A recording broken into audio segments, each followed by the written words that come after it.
He's 38. His life is perfectly organized, and he has zero tolerance for surprises. She's 32. Her creativity spills into every corner, and she has a talent for turning any space, including his calm, into chaos. The thing is, sometimes the right kind of mess reveals exactly what we're most desperate to hide. Harper Morgan had imagined her 32nd birthday would be memorable. She just hadn't anticipated it would be memorable for all the wrong reasons. The restaurant was perfect. Candlelit ambiance, soft jazz playing in the background, and all her favorite people gathered around the long table her boyfriend Marcus had reserved. He'd been so insistent about organizing everything himself, which had touched her heart. After 3 years together, she'd thought this might finally be the night he'd propose. How spectacularly wrong she'd been. "Speech! Speech!" her best friend Olivia called out, tapping her wine glass with a fork. The sound made Harper's elderly bulldog Winston, who sat under the table in his licensed service vest, grunt disapprovingly. He'd never liked crowds. Marcus stood, flashing that charming smile that had first caught Harper's attention at an art gallery opening. "I want to thank you all for coming tonight to celebrate this amazing woman," he began, and Harper felt her cheeks warm. Harper has been an experience. The phrasing was odd, but she smiled anyway. "And speaking of experiences," Marcus continued, his voice taking on a strange edge, "I think it's time for honesty. Real honesty." Harper's stomach dropped. Something in his tone felt off. That's when she saw it. Marcus reaching out his hand, but not toward her. Toward the redhead sitting 3 seats down. Jessica, her yoga instructor, the woman she'd introduced to Marcus 6 months ago. "Jessica and I have been seeing each other for 4 months now," Marcus announced, as if he were sharing news about a promotion. "And we're in love." The restaurant seemed to tilt. Harper heard her mother gasp. Her father half rose from his seat, face reddening. But Harper couldn't move.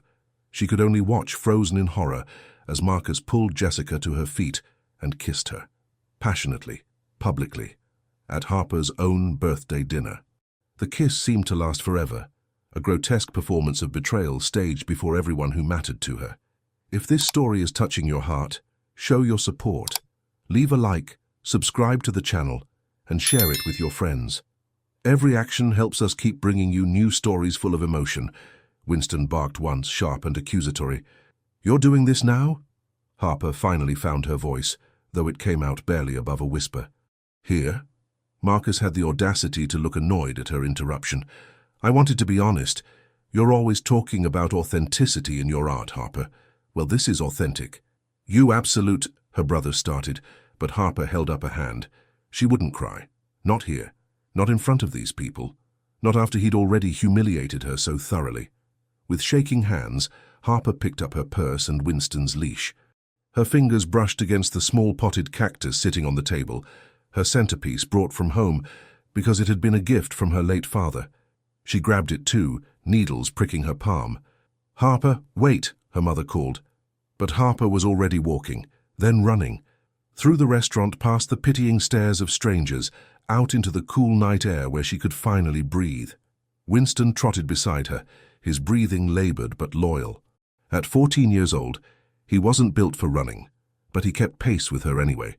That was Winston, grumpy, flatulent, and fiercely devoted. She made it 2 blocks before the tears came. Great, heaving sobs that made her mascara run and her nose turn red. She sank onto a bus stop bench, clutching the cactus pot so hard she barely felt the spines breaking skin. "I'm too much," she whispered to Winston, who laid his heavy head on her knee. "I'm always too much, too messy, too emotional, too chaotic." Marcus had said it before in small ways. "Do you have to laugh so loud? Can't you organize your art supplies? Why do you always make everything so complicated?" She'd tried to be smaller, quieter, more contained, and still, it hadn't been enough. Her phone buzzed incessantly, texts and calls from family and friends. She ignored them all except one, a text from her mother. "Come home, sweetheart, please." But Harper couldn't go home. Not to the apartment she'd shared with Marcus, filled with 3 years of memories now poisoned. Not to her childhood home where she'd face pitying looks and endless questions. She needed to disappear, to start over somewhere no one knew her as, that girl whose boyfriend publicly dumped her at her own birthday party. And suddenly she knew exactly where to go: Coastal Haven. The small beach town where she'd spent the first 10 years of her life, before her family moved to the city after her father died. She hadn't been back in over 20 years, but she still remembered the sound of waves, the smell of salt air, the feeling of possibility. Her father's old friend still lived there, Mr. Collins, who sent Christmas cards every year and had stood as a grandfather figure after her dad passed. It was impulsive, possibly stupid. But Harper had never been accused of being too practical. She pulled out her phone, and before she could second-guess herself, booked a one-way ticket on the first bus leaving in the morning. Then she texted Mr. Collins. "Is your guest room still available? I need a fresh start. Harper." The response came within minutes. "Always, dear girl. Come home." Winston snored softly against her leg.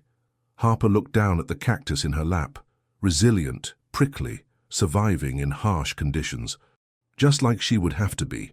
"Okay, Dad," she whispered to the night sky. "I'm going back. Help me figure this out." Tomorrow she would pack. Tomorrow she would leave behind every trace of Marcus and the life they'd built. Tomorrow she would become someone new. Or maybe she would finally become herself again. The bus ride to Coastal Haven took 6 hours, during which Winston farted approximately 47 times, much to the disgust of their fellow passengers. Harper had stopped apologizing after the first dozen. If people couldn't handle a gassy elderly bulldog, that was their problem. She'd packed light: one suitcase, her art supplies in a battered messenger bag, Winston in his carrier, and the cactus carefully wrapped in newspaper. Everything else she'd left behind, including her dignity apparently. As the bus pulled into the small coastal town, Harper's breath caught. It was exactly as she remembered, yet completely different. The main street still had the same brick buildings, but now they housed trendy cafes and boutique shops instead of the hardware store and pharmacy of her childhood. The ocean stretched beyond, grey-blue and infinite. "Last stop, Coastal Haven," the driver announced with evident relief. Winston had that effect on people. Mr. Collins was waiting at the station, looking frailer than Harper remembered. His once robust frame had thinned, his face more lined, but his smile was the same warm beacon it had always been. "Harper, my dear girl." He pulled her into a careful hug that smelled like peppermint and old books. "You've grown into the spitting image of your father." The words made her throat tight. "Thank you for letting me crash with you, Mr. Collins. I promise it's temporary, just until I figure things out." "Nonsense. You'll stay as long as you need." He bent to pet Winston, who actually wagged his stumpy tail, a rare show of approval. "Though I'm afraid my place isn't suitable anymore. Doctor's orders. I can barely manage stairs now. But I have a solution." Harper's relief deflated. "Oh, I can find a hotel. You'll stay with my grandson. He has plenty of space in that ridiculously oversized penthouse of his." "I couldn't impose on a stranger. Logan's family. Your father would have wanted him to help." Mr. Collins's expression brooked no argument. "Besides, the boy needs some life shaken into him. All work and no play, that one. You'll do him good." Before Harper could protest further, a sleek black Mercedes pulled up to the curb with the kind of precision that suggested the driver had measured the parking job with a ruler. The man who emerged made Harper's artist brain immediately categorize him.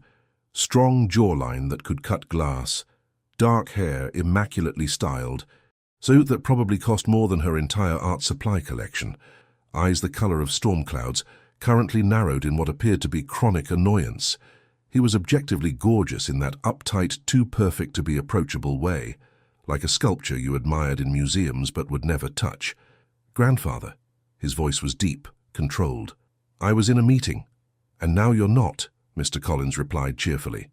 "Logan, this is Harper Morgan, James's daughter. She'll be staying with you for a while." Logan's jaw tightened almost imperceptibly. His gaze swept over Harper in a quick assessment that made her painfully aware of her wrinkled travel clothes, smudged makeup, and the fact that she was clutching a cactus like a security blanket. "A while," he repeated flatly. "Is that a problem?" Harper asked, lifting her chin. She'd been humiliated enough this week. She wasn't about to let some uptight CEO make her feel small too. "I wasn't consulted." Logan directed this at his grandfather, not her. "I'm consulting you now," Mr. Collins said, a steel edge entering his warm tone. "Harper needs family. We are family. That's the end of the discussion. Something flickered in Logan's expression. Guilt, maybe, or resignation. He looked at Harper again, this time his gaze lingering on the cactus. Is that thing going to shed needles all over my apartment? Only if provoked, Harper shot back. Kind of like its owner. Was that the ghost of a smirk on his face? No, couldn't be. His expression was already back to neutral. Fine. Logan popped the trunk of his Mercedes with his key fob. Let's go. That's my boy, Mr. Collins said, patting Logan's arm. Harper, dear, I'll call you tomorrow to make sure you're settled. Logan loaded her single suitcase with the careful precision of someone organizing a filing cabinet. When Winston waddled over and sniffed his expensive shoes, Logan stared down at the dog with what could only be described as mutual suspicion. That's Winston, Harper supplied. He's old, cranky, and gassy. You'll love him. I don't love anything that smells like that, Logan muttered, but he still opened the back door for Winston to climb in. The drive to Logan's building was silent, except for Winston's snoring and Harper's internal screaming. What had she gotten herself into? This man radiated leave-me-alone energy from every pore. She'd escaped one disaster, only to land herself in what appeared to be a pristine, organized nightmare.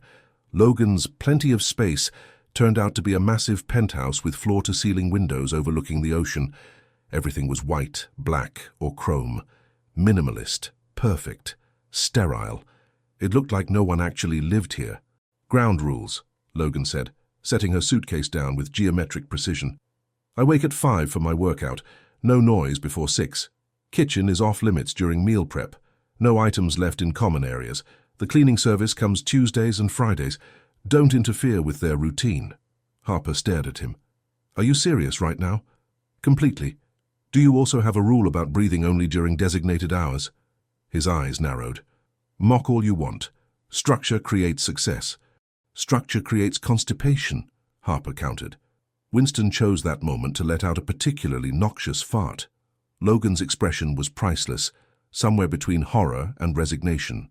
Your dog and I are going to have problems, he said.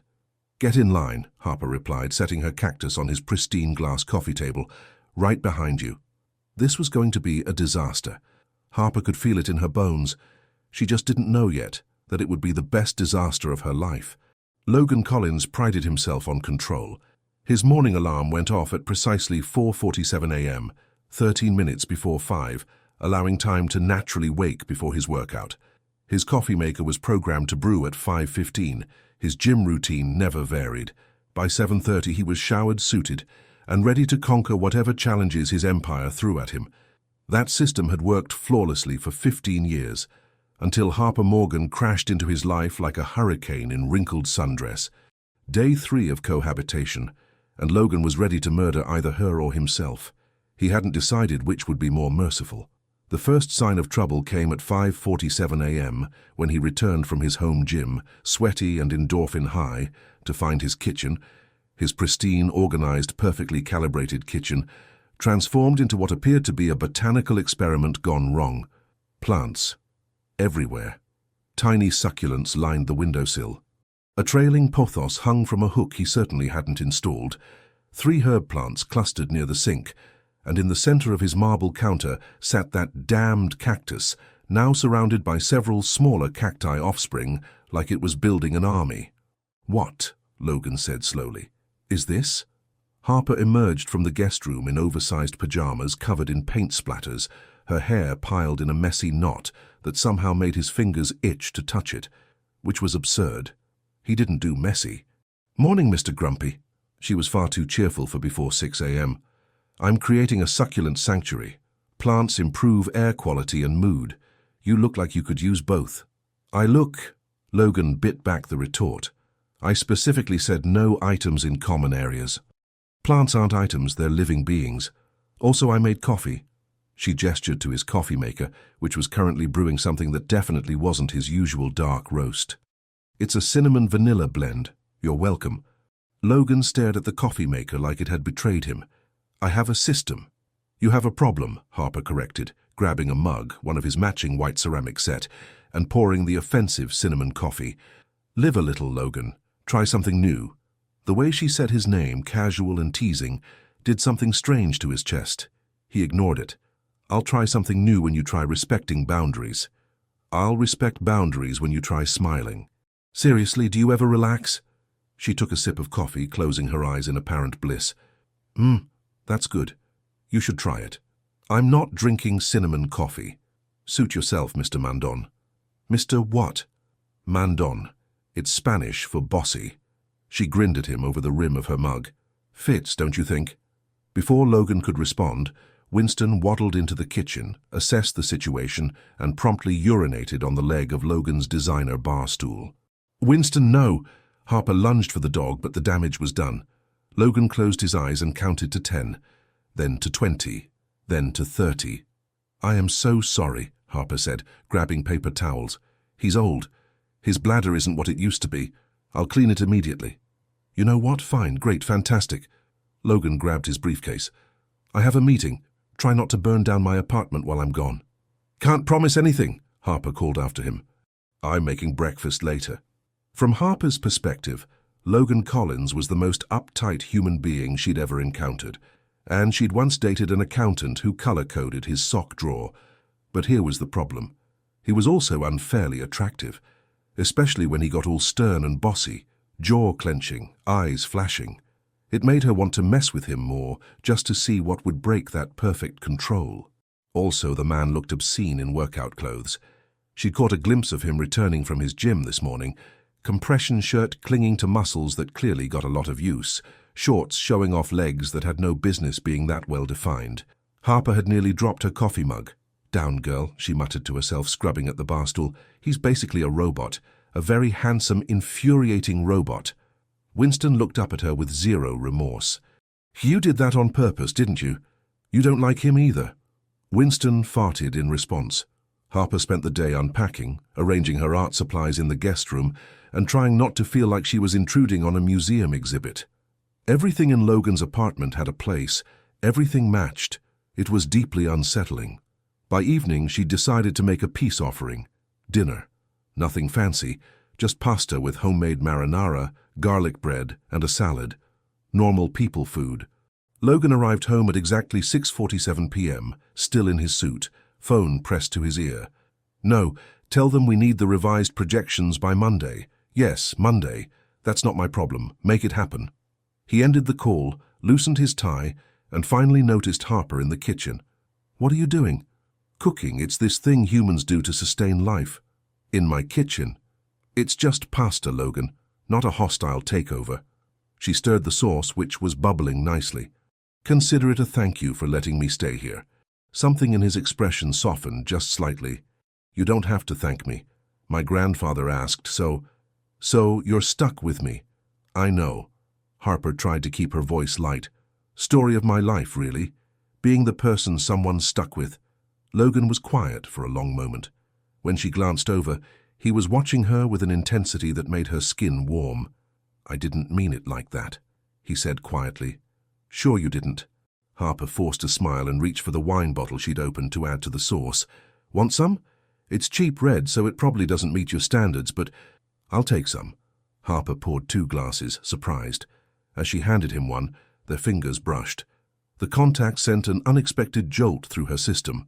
Logan pulled back quickly, taking a long sip of wine. Thank you. They ate in awkward silence at his dining table, which Harper suspected was rarely used. She tried not to notice how he rolled up his sleeves before eating, revealing strong forearms. Tried not to watch the way his throat moved when he drank. Tried not to imagine what that controlled exterior would look like, completely undone. This is good, Logan said finally. The pasta. Harper nearly dropped her fork. Was that a compliment? Should I check for signs of the apocalypse? The corner of his mouth twitched, almost a smile. Don't let it go to your head. Too late. I'm having it engraved on a plaque. This time he did smile. Small, barely there, but real. Harper's heart did a stupid little flip. This was bad. This was very, very bad. She was not falling for Mr. Mandon and his stupid perfect face.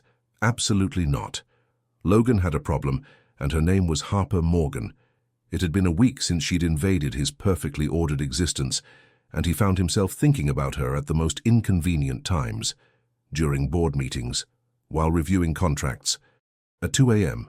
when he should have been sleeping but instead was hyper-aware that she was just down the hall, probably sprawled across her bed in those ridiculous paint-splattered pajamas. It was unacceptable. She was chaos incarnate. She left coffee mugs on random surfaces. She sang off-key in the shower. She'd somehow taught Winston to bark specifically during his video conferences. Her art supplies had migrated from the guest room to colonize the dining table. And yet, Logan caught himself listening for her laughter, noticed when she bit her lower lip while sketching, found excuses to stay in the kitchen when she was cooking, just to watch her move with unself-conscious grace. This was a problem. He was poring over financial reports at the dining table, Harper's art supplies pushed to one side, when she emerged from her room in a sundress that should have been illegal. Soft yellow fabric that made her skin glow, thin straps that drew his eyes to her shoulders. Logan forced his attention back to his laptop with more determination than necessary. "Working on a Friday night?" Harper asked, padding into the kitchen. Shocking. Some of us have responsibilities, and some of us know how to live. She pulled out ingredients for what appeared to be salad. "When's the last time you did something just for fun?" Logan considered. "I enjoy my work." "That's sad.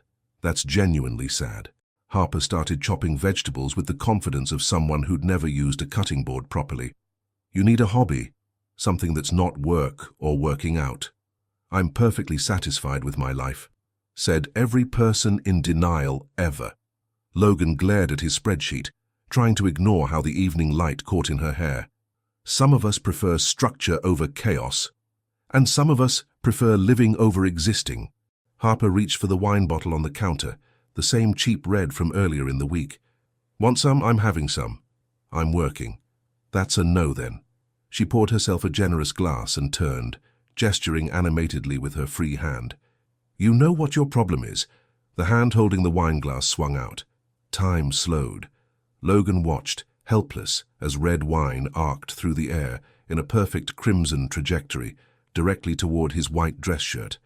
The impact was cold, wet, irreversible. Harper's eyes went wide with horror. Oh my God, I'm so sorry." Logan looked down at his ruined shirt, then up at Harper, who'd gone pale. "I didn't. It was an accident. I'll pay for dry cleaning." She grabbed a dish towel and rushed toward him. "Let me help." Before Logan could protest, Harper was dabbing at his chest with the towel, standing so close he could smell her shampoo, something coconut and sweet. Her hands pressed against the wet fabric, trying futilely to absorb the wine. "You're making it worse," Logan said, voice rougher than intended. "I know, I'm sorry, I just—" Harper looked up, and suddenly their faces were inches apart. Logan's brain short-circuited. Her eyes were hazel, he noticed for the first time, green with gold flecks, wide and luminous and currently locked on his with an intensity that made his chest tighten. Her hand stilled against his chest. He could feel the warmth of her palm through the wet fabric, feel his own heartbeat thundering beneath it. Could she feel it too? Harper's lips parted slightly. Her tongue darted out to wet them. Logan's gaze dropped to her mouth. One step forward, and he could— What was he thinking? He stepped back abruptly, breaking the moment. Harper's hand fell away. "I should—" Logan cleared his throat. "I need to change." "Right. Yes. Of course." Harper was flushed, clutching the wine-stained towel. "I really am sorry." Logan nodded stiffly and escaped to his bedroom, closing the door with more force than necessary.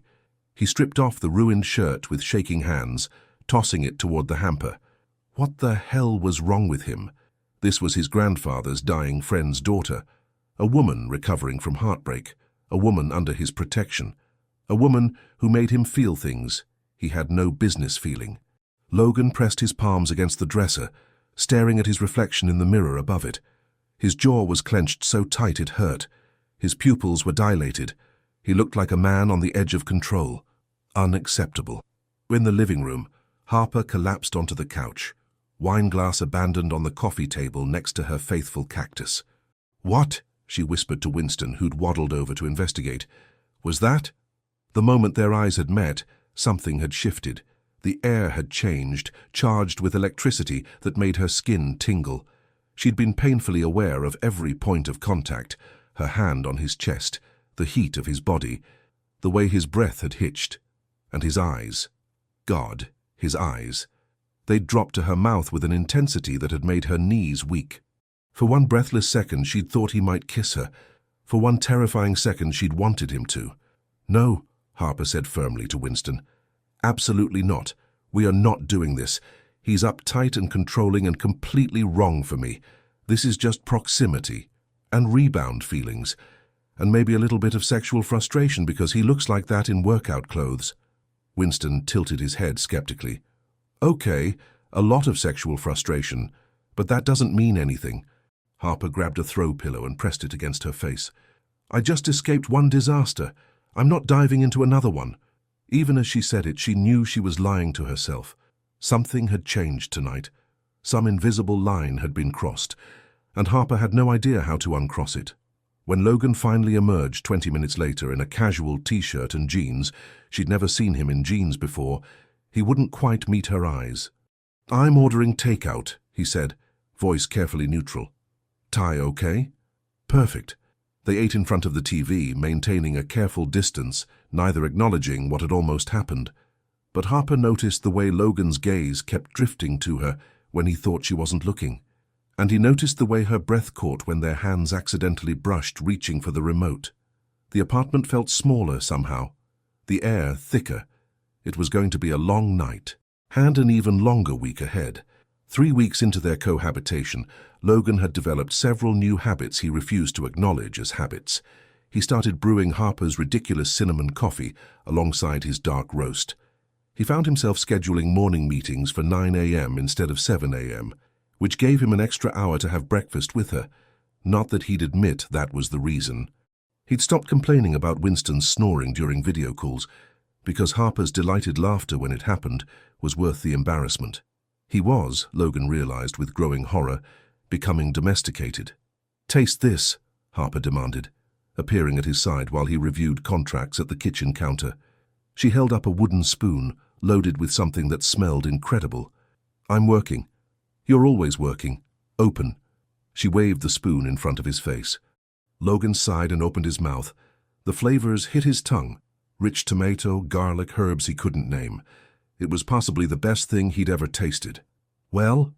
Harper watched him expectantly, lower lip caught between her teeth in that way that made his concentration evaporate. "It's acceptable." "Acceptable." She swatted his arm with the spoon, leaving a small sauce stain on his sleeve. "That's my grandmother's secret recipe. It's not acceptable, it's magnificent. It stained my shirt." "Your shirt will survive. Try being less uptight for 5 seconds." Harper turned back to the stove, hips swaying to music only she could hear. Logan stared at the tiny sauce stain, then at Harper's back. Without thinking, he said, "Teach me." She spun around. "What?" "The recipe. Teach me how to make it." Where had that come from? Logan didn't cook beyond basic meal prep. Harper's face lit up like he'd offered her the moon. "Really? You want to learn?" Too late to back out now. "Sure." "Oh my God, this is amazing." She grabbed his hand and pulled him toward the stove. "Okay, first you need to understand that cooking is about feeling, not just following rules. Everything should follow rules. And that's why you're a disaster in the kitchen." Harper positioned him in front of the stove, then stepped behind him. "Here, hold the spoon like this." She guided his hand, her body pressed against his back, her chin nearly resting on his shoulder. Logan's brain turned to static. "Now you want to stir gently, in a figure-8 pattern," Harper said, her breath warm against his neck. Her hand covered his, guiding the movement. "Feel the consistency? That's how you know it's ready." Logan felt nothing except the soft curves of her body against his, the way her hair tickled his jaw, the scent of coconut and something uniquely Harper. His grip on the spoon tightened. "Logan, are you paying attention?" Not even slightly. "Yes." "Then what did I just say?" Figure-8. Consistency. He'd absorbed that much before his higher brain functions shut down. Harper laughed, the sound vibrating through him. "Good. Now taste it again and tell me what it needs." She lifted the spoon to his lips, and Logan had to physically restrain himself from turning around and kissing her instead. This was torture. Sweet, domestic torture. "More salt," he managed. "See? You're learning." Harper squeezed his arm and stepped away, taking all the warmth with her. By the end of the month, I'll have you cooking like a proper Italian grandmother. Logan doubted that, but he found himself looking forward to more lessons. His phone rang, his grandfather's number. Logan answered immediately. "Grandfather, is everything—" "Logan." The voice wasn't his grandfather's. It was his grandfather's home care nurse, Maria. "You need to come to the hospital. Now. It's his heart." The spoon clattered to the floor. Feisty Arfang, the hospital waiting room, was a special kind of purgatory. Fluorescent lights, uncomfortable plastic chairs, and the smell of antiseptic that Logan would forever associate with loss. Harper sat beside him, her hand wrapped around his, thumb tracing soothing circles on his palm. She hadn't let go since they'd arrived 2 hours ago. "He's going to be okay," she said quietly. "Mr. Collins is tough." Logan wanted to believe her. His grandfather was the only family he had left, the only person who'd stayed when his mother had walked away 30 years ago. The man who'd raised him, taught him everything, loved him unconditionally. If he lost him, Logan Collins? A doctor appeared, looking tired.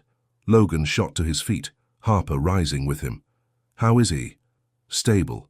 It was a significant cardiac event, but we got him stabilized. He's asking for you." The relief nearly buckled Logan's knees. His grandfather looked small in the hospital bed, hooked up to machines that beeped rhythmically, but his eyes were clear when Logan entered. "You look terrible," the old man said, voice weak but wry. "You're one to talk." Logan pulled a chair close, taking his grandfather's hand. It felt fragile, papery. When had he gotten so old? "Is Harper here?" "In the waiting room." "Good. That's good." His grandfather's grip tightened slightly. "Logan, I need you to promise me something. Anything. Take care of her, Harper. She's lost so much. Her father, now this business with that worthless boyfriend. She needs family." His eyes fixed on Logan's face with surprising intensity. "Promise me you'll treat her like family. Protect her. Don't let her be alone again. Like family." The words echoed in Logan's head. "I promise," Logan said, because how could he refuse? His grandfather had given him everything. "Good boy." The old man's eyes drifted closed. "She's special, that girl. Your father would have loved her." Logan sat there long after his grandfather fell asleep, the promise sitting heavy in his chest, like family. He thought about Harper's hand in his, the way she'd pressed against him in the kitchen, the electricity that sparked every time they touched, the wanting that kept him awake at night. That wasn't familial. That was something else entirely. And now he'd promised to treat her like family, to protect her, to be what she needed, not what he wanted. Logan dropped his head into his hands. He'd just promised to keep the one thing he was starting to crave most at arm's length. When he returned to the waiting room, Harper looked up with worried eyes. "How is he?" "Stable, sleeping." She sagged with relief. "Thank God." Logan looked at her, really looked at her. The mess of hair, the oversized sweatshirt, the bare feet tucked under her in the uncomfortable hospital chair because she'd run out in such a rush she'd forgotten shoes. She was beautiful, chaotic and warm and everything he'd never known he wanted, and absolutely off limits. "Let's go home," he said, voice flat. Harper frowned at his tone, but didn't comment. The drive back was silent. So was the walk to the apartment. So was the goodnight Logan gave her before shutting himself in his room. He heard her pause outside his door, heard the soft sound of her hand against the wood, like she might knock. She didn't, and Logan told himself it was better this way. Even as something in his chest cracked at the sound of her retreating footsteps. Harper knew something had changed, but she couldn't figure out what. After that night at the hospital, Logan had become a ghost. Oh, he was physically present. She saw him every morning when he emerged from his gym, every evening when he returned from work. But the warmth that had been slowly building between them had vanished, replaced by a cold courtesy that hurt worse than his initial hostility. No more cooking lessons, no more shared breakfasts, no more accidental touches that lingered too long. He'd rebuilt his walls, and Harper had no idea why. "Did I do something wrong?" she asked Winston, who was wholly unsympathetic to her plight. The bulldog simply wheezed and rolled over, demanding belly rubs. It was week 5 of living with Logan, and Harper felt lonelier than she had in the immediate aftermath of Marcus's betrayal. At least then, the enemy had been clear. Now she was fighting shadows. She'd tried asking Logan directly, "Are you okay? You've been distant." "I'm fine, just busy with work." She'd tried giving him space, staying in her room more, keeping Winston quiet during his calls. Nothing changed. The worst part, she'd started to fall for him. Somewhere between the pasta lessons and the hospital waiting room, between his reluctant smiles and the way he'd memorized how she took her coffee, Harper had developed feelings that went way beyond inappropriate roommate attraction, and now he was treating her like a stranger he was obligated to tolerate. "I'm too much again," Harper whispered to her reflection one morning. Dark circles shadowed her eyes. She hadn't been sleeping well. He realized, "I'm too chaotic, too messy, too everything." The familiar spiral of self-doubt wrapped around her chest, squeezing. By day 3 of Logan's deep freeze, Harper woke up feeling like she'd been hit by a truck. Her throat was raw, her head pounded, and when she tried to get out of bed, the room spun. "Great," she croaked. Perfect timing for the flu. She managed to stumble to the bathroom for medicine before collapsing back into bed. Winston, sensing something was wrong, climbed up beside her despite his arthritis and pressed his warm body against hers. "Good boy," Harper whispered, pulling a blanket over both of them. She must have fallen asleep, because the next thing she knew, her bedroom door was opening. Logan stood in the doorway, still in his suit from work, face carefully neutral. "You didn't come out for coffee. I wanted to make sure." He stopped, actually looking at her. "You're sick." "There's just a cold," Harper mumbled, though even talking hurt. Logan's jaw tightened. He disappeared and Harper figured that was that. Of course he'd avoid her. Can't have the messy house guest contaminating his perfect space. But he came back 5 minutes later, suit jacket discarded, carrying a thermometer and a glass of water. "Sit up." "Logan, you don't have to." "Sit up." His tone brooked no argument. Harper struggled upright. Logan pressed the thermometer to her forehead with surprising gentleness. When it beeped, his frown deepened. 102.3. "When did this start?" "This morning." "Have you taken anything?" "Some cold medicine. Maybe an hour ago." Logan nodded and left again. This time he returned with soup, crackers, more water, and a cool compress. "I have meetings," Harper protested weakly, as he settled the tray on her nightstand. "Cancel them." "You can't just—" "Harper." Logan's voice was firm, but not unkind. "Rest. That's not a request." Over the next several hours, Harper drifted in and out of feverish sleep. Every time she woke, Logan was there, changing the compress on her forehead, bringing fresh water, checking her temperature.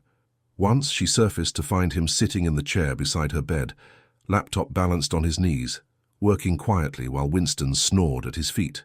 "You're still here," she murmured, confused. Logan looked up. In the dim light from her bedside lamp, his expression was unguarded, worried. "Where else would I be? You've been avoiding me for days." Something flickered across his face. "I haven't been." He stopped. "That's not what I'm doing." "Then, what are you doing?" Harper tried to sit up, but a coughing fit seized her. Immediately Logan was there, one hand supporting her back, the other holding water to her lips. "Easy. Don't talk. Just breathe." When the coughing subsided, Harper found herself leaning against his chest, his arm around her shoulders, and she was too tired and sick to pretend she didn't want this, didn't want him. "Why?" she asked quietly. "Why did you pull away?" Logan was silent so long she thought he wouldn't answer. Then, "Because I promised to take care of you, to treat you like family." Harper pulled back to look at him, confused. "I don't understand." "I know." His hand came up, tucking a strand of hair behind her ear with devastating tenderness. The gesture contradicted everything he'd been doing for the past few days. "You don't need to. Just rest." "Logan." "Shh." He settled her back against the pillows, pulling the blanket up. "You don't have to be strong alone right now. Let me take care of this." The words struck something deep in Harper's chest. She'd been strong alone for so long, through her father's death, through building her career, through Marcus's betrayal, always alone, always fighting, always proving she didn't need anyone. But lying here, sick and vulnerable, with Logan's hand gentle on her forehead, she realized she didn't want to be alone anymore. "Stay," she whispered. Logan hesitated, every line of his body tense with internal battle. Then he nodded. "I'll stay." He settled back in the chair, Laptop reopened. But every few minutes, Harper felt his gaze on her, checking, worrying, caring. Even as he tried to maintain distance, his actions spoke volumes. Harper fell asleep with that knowledge warming her more than any fever could. When she woke again, hours later, the fever had broken.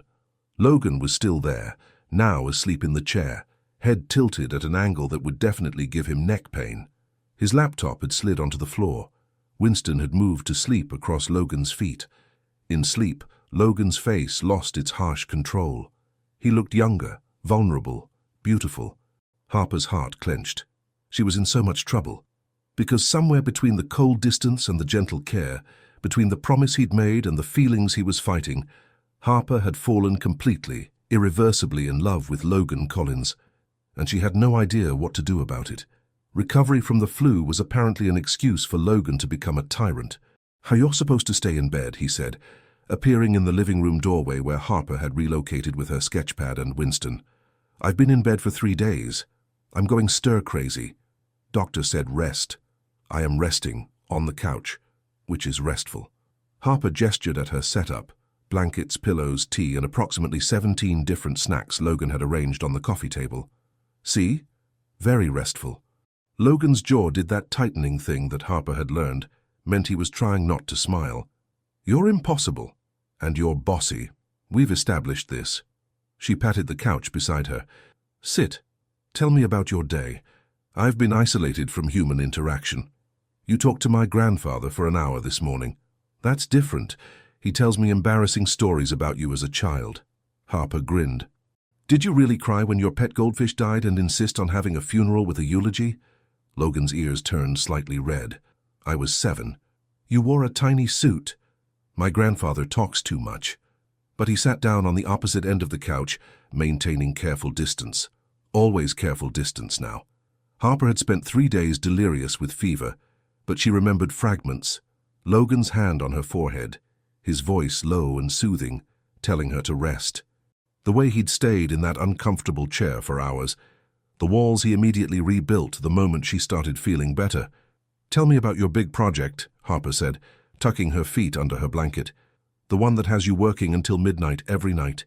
Logan hesitated, then seemed to make a decision. "It's a waterfront development. Mixed use, residential, commercial, green spaces. If it goes through, it'll revitalize the entire harbor district." "That sounds amazing." Harper leaned forward, genuinely interested. "Can I see the plans?" Logan looked surprised. "You want to see development plans?" "I'm an artist. I appreciate good design. Plus, you're clearly passionate about it, and I want to understand what makes Mr. Mandon light up." There, a real smile, small but real. "Stop calling me that. Make me." Logan shook his head, but pulled out his tablet, opening architectural renderings. As he explained his vision, his whole demeanor changed. The stiffness melted away. His hands moved expressively, his eyes lit with enthusiasm. Harper found herself less interested in the buildings and more captivated by the transformation in the man beside her. "This section here," Logan pointed to a waterfront park. "I want it to have native plants, sustainable landscaping, a space that gives back to the ecosystem while serving the community." "That's beautiful," Harper said softly. Not the design, though it was gorgeous, but the care behind it. "You really love this, don't you?" Logan looked up and their eyes met. For a moment, the carefully maintained distance vanished. "I want to build things that last, that matter, that make people's lives better." "You're already doing that." The words came out before Harper could stop them. "You made my life better." Logan's expression shuttered. "Harper, I'm not asking for anything," she interrupted. "I just wanted you to know. These past weeks, even with everything being complicated, you've been—" She paused, searching for words. "You've been a safe place when I needed one, so thank you." Logan stared at her, something raw flickering in his eyes. His mouth opened, then closed. Finally, "You're welcome." The moment stretched between them, heavy with words unsaid. Winston broke it by releasing a fart so potent it could be classified as a biological weapon. "Oh my God," Logan choked out, waving his hand in front of his face. "What do you feed him?" "Hope and dreams, apparently." Harper was laughing so hard she couldn't breathe properly, which triggered a coughing fit. Immediately, Logan moved closer, hand on her back. "Easy, breathe." "I'm fine," Harper gasped, still laughing. "Winston's just defending my honor." "By chemical warfare?" "He's got limited options at his age." Winston, completely unrepentant, rolled onto his back and demanded belly rubs. "Unbelievable," Logan muttered, but Harper saw him sneak a pat to Winston's head when he thought she wasn't looking. They spent the rest of the evening like that, Logan explaining his projects, Harper sketching design ideas that made him laugh, Winston providing unwelcome sound effects. It felt domestic, comfortable, right. When Harper's eyes started drooping around 9 o'clock, Logan stood to leave. "Get some sleep, real sleep in your bed." "Yes, sir." Harper mock saluted. Logan paused at the doorway, looking back. In the soft lamplight, his expression was unguarded again. "I'm glad you're feeling better. Thanks for taking care of me. You didn't have to." "I wanted to." The admission seemed to surprise him as much as it did her. Then he was gone, disappearing into his room. Harper sat there for a long moment, heart doing complicated gymnastics in her chest. 3 days ago, delirious with fever, she'd thought Logan whispered something to her. Something that sounded like, "You're making this so hard." She'd convinced herself it was a fever dream. Now, she wasn't so sure. And later that week, Harper convinced Logan to teach her about his morning routine. "You want to work out? With me?" Logan looked skeptical. "You called my gym a medieval torture chamber. I'm expanding my horizons. Plus, you're always lecturing me about structure. Show me the magic." What followed was the most entertaining hour of Logan's recent memory. Harper approached exercise with the same chaotic enthusiasm she brought to everything else. She got distracted by the sunrise view mid-plank. She kept trying to have conversations during cardio. She somehow got tangled in resistance bands. "How is this even possible?" Logan asked, carefully untangling her. "These aren't complicated." "I have a gift." Harper grinned up at him from her position on the floor, hair a mess, face flushed. She looked beautiful. It was becoming a problem. Logan pulled her to her feet.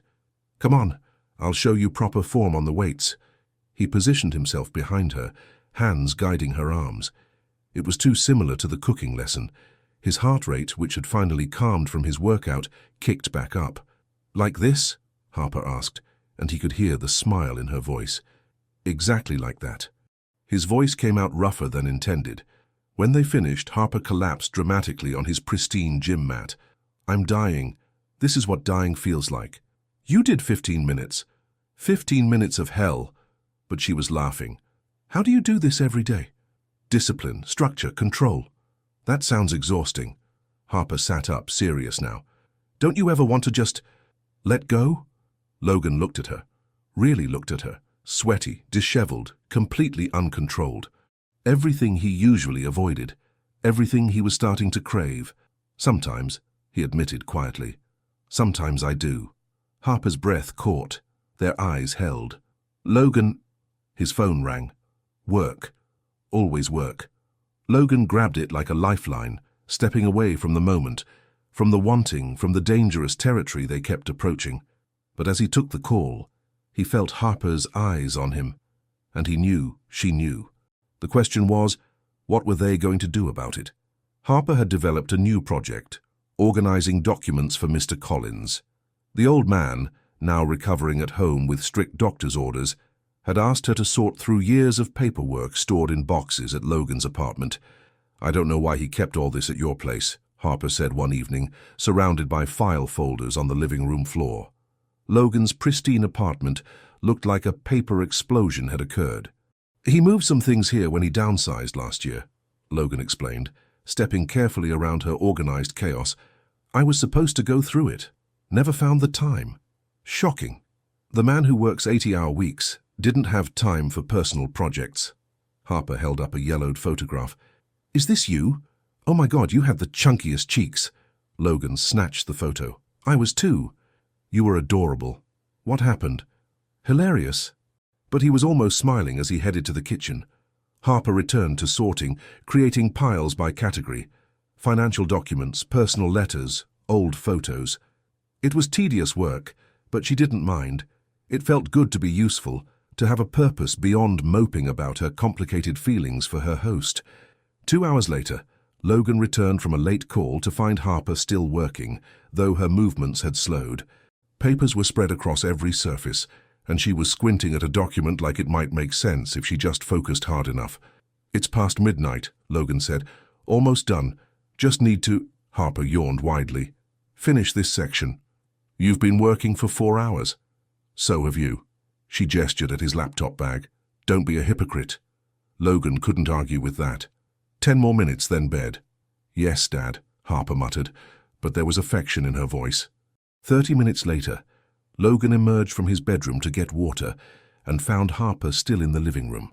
She'd migrated to the couch, legal documents spread around her, but her eyes were closed. Her head was tilted at an awkward angle against the couch arm, mouth slightly open. One hand still clutched a file folder. Logan stood there just watching her sleep. In repose, her face was soft, peaceful.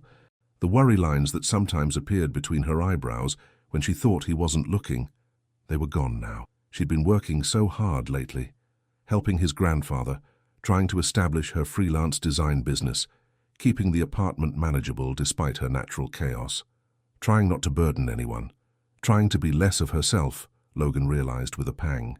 He moved quietly, carefully extracting the folder from her grip. He gathered the documents, organizing them into neat stacks she could return to tomorrow. Then he grabbed the soft throw blanket from the other chair.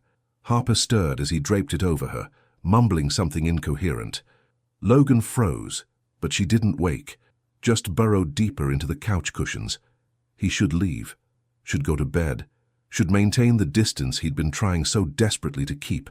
Instead, Logan found himself kneeling beside the couch, eye level with her sleeping face. She was beautiful, not in the polished magazine cover way, but in a real way, laugh lines around her eyes. A small scar on her chin, she'd told him, came from falling out of a tree as a kid, the way her nose crinkled when she slept. Beautiful in all the ways that mattered, and she was destroying him. Every smile, every laugh, every moment she challenged his rigid worldview and made him question whether control was really what he wanted or just what he'd convinced himself he needed. Logan reached out, tucking a strand of hair behind her ear with a gentleness that would have surprised anyone who knew him professionally. "You're making this impossible," he whispered to her sleeping form. The words he'd been holding back for weeks. "Every day you make it harder to remember why I'm supposed to keep you at arm's length." Harper's breathing remained steady, peaceful. "I promise to treat you like family, to protect you." Logan's jaw clenched. "But what I feel isn't familial. It's not protective. Well, it is, but it's also—" He stopped, unable to say it even to her unconscious form, but his hand moved of its own accord, brushing her cheek with his thumb. "How did you do this?" His voice was barely audible. "How did you walk into my perfectly ordered life and make me want to throw every rule out the window?" Harper sighed in her sleep, a small sound that made his chest tighten. Logan leaned forward and pressed a gentle kiss to her forehead. The contact lasted only seconds, but it felt monumental. A line crossed, a truth acknowledged. "How did you make me fall for you so completely?" He breathed against her skin. Then he pulled back, standing quickly. This was wrong. She was asleep, vulnerable. She hadn't consented to any of this, hadn't heard his confession. It wasn't fair to her. Logan grabbed his water and retreated to his room, closing the door with a quiet click. He didn't see Harper's eyes flutter open moments later. Didn't see the way her hand rose to touch her forehead where his lips had been. Didn't see the tear that slipped down her cheek. Not from sadness, but from the overwhelming realization that he felt it too. Despite all his distance, despite the walls, despite whatever promise held him back, he felt it too. Harper lay there in the darkness, heart racing, blanket pulled to her chin. "I love you," she whispered to the empty room. "God help me. I'm in love with you." Winston, who'd been sleeping under the coffee table, grunted as if to say, "Finally figured that out, did you?" Harper almost laughed. Almost. But the weight of the moment, of loving someone who was fighting so hard against loving her back, pressed down on her chest. She knew now what held him back. That promise to his grandfather, treating her like family. But families didn't look at each other the way Logan had looked at her in the gym. Didn't create the kind of electricity that sparked every time they touched. Didn't whisper confessions to sleeping forms at midnight. Harper pulled the blanket tighter, breathing in the faint scent of Logan's cologne that lingered on the fabric. Something had to give. This tension, this wanting, this constant push and pull, it couldn't sustain itself. Eventually, one of them would break. Harper just hoped that when they did, they'd break toward each other instead of apart. Verses to Matthew the next morning. Neither mentioned the night before.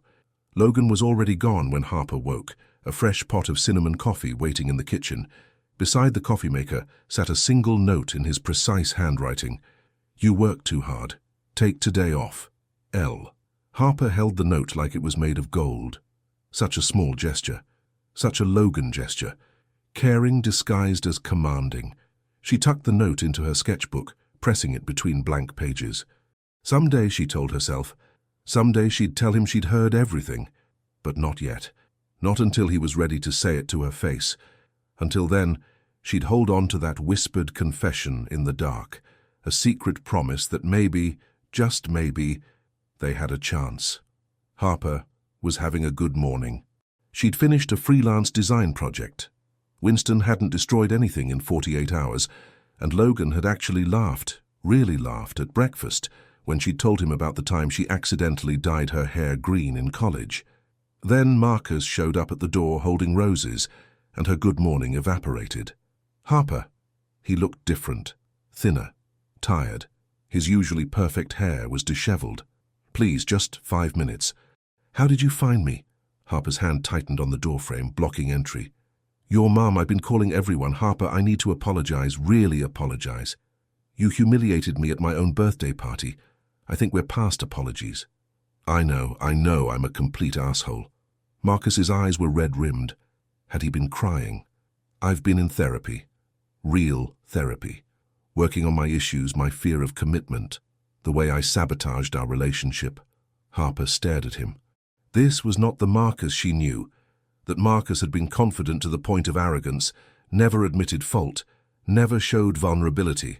"Therapy," she repeated flatly. "Twice a week for 2 months. Harper, I'm not asking you to take me back. I just need you to know what I did, it wasn't about you. It was never about you not being enough. You were always too good for me. That was the problem." Something in Harper's chest loosened slightly. Not forgiveness, not even close. But maybe. "Closure? Come in," she heard herself say. "Just for a few minutes." What Harper didn't see was Logan returning early from his morning run, stopping short at the sight of her ex-boyfriend standing in the hallway. Didn't see the way his jaw clenched, the way his hands fisted at his sides. Didn't see him turn around and leave without a word. Oscar's dear watch up inside. Marcus sat carefully on the edge of Logan's pristine white couch, looking as out of place as Harper had felt her first day here. "Nice place," he said awkwardly. "It's not mine. I'm staying with a friend." Harper remained standing, arms crossed. Winston had positioned himself between them, growling low. "Good dog. Look, I'm not going to take up much of your time." Marcus twisted the roses in his hands. "I just wanted to say I'm sorry. Genuinely, deeply sorry. The way I ended things was cruel. Unforgivable, really. But I wanted you to know that it wasn't about you being too much or too messy or any of the stupid things I said. Then what was it about? Me being too little, too immature, too scared." Marcus met her eyes. "You're this amazing, vibrant person who feels everything so deeply. And I was terrified I couldn't match that intensity. So I sabotaged us before you could realize you deserved better." Harper sat down, surprised. "That's actually insightful. My therapist is very good." A ghost of his old smile. "Expensive, but good." They talked for an hour. Not about getting back together. Harper felt nothing but residual hurt when she looked at him, but about patterns, mistakes, growth. Marcus apologized repeatedly. Harper found herself able to accept the apologies without needing to forgive. "I don't hate you anymore," she said finally. "I don't know if that's good or bad." "It's good. Hate takes too much energy." Marcus stood. "I should go. Thank you for listening. That's more than I deserved." As Harper walked him to the door, Marcus paused. "Whoever you're staying with, the friend with the fancy penthouse, I hope they know how lucky they are." After he left, Harper felt lighter, not healed exactly, but like she'd finally closed a chapter that had been left hanging. She just wished the next chapter wasn't so complicated. Into Logan returned to find Harper on the couch with Winston, looking contemplative.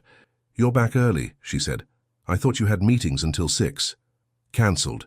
He didn't look at her, heading straight for his room. "I have work to do." "Logan, wait." Harper stood. "Are you okay?" "Fine." "You don't seem fine." "Harper."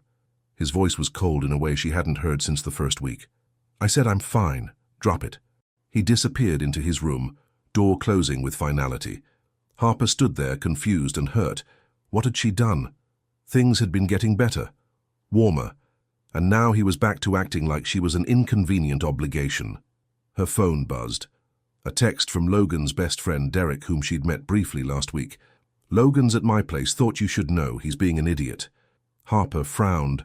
Logan had said he had work to do. Why would he lie about going to Derek's? At Derek's apartment, Logan was on his third beer and showing no signs of slowing down. "So, let me get this straight," Derek said, clearly enjoying himself. "The ex shows up with flowers, has a conversation with Harper, leaves, and you've decided this means she's getting back together with him? He was in her life for 3 years. They have history. And you've been living with her for 2 months, making her cinnamon coffee, teaching her to cook, staying up all night when she's sick. But sure, roses definitely win." Logan glared at his best friend. "I can't give her what she needs." "Which is what? Love? Stability? A man who looks at her like she hung the moon? Because I've seen you do all 3. I promised my grandfather—" "Oh, we're back to that." Derek set down his beer with exaggerated care. "Logan, buddy, I love you like a brother. But you're being spectacularly stupid right now. I'm being responsible. You're being a coward." Derek's voice was gentle but firm. "Your grandfather wanted you to take care of Harper. But taking care of someone doesn't mean keeping them at arm's length.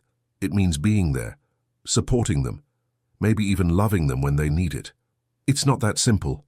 "It actually is. You're making it complicated, because you're scared."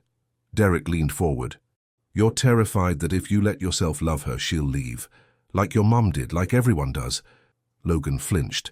That's exactly what this is.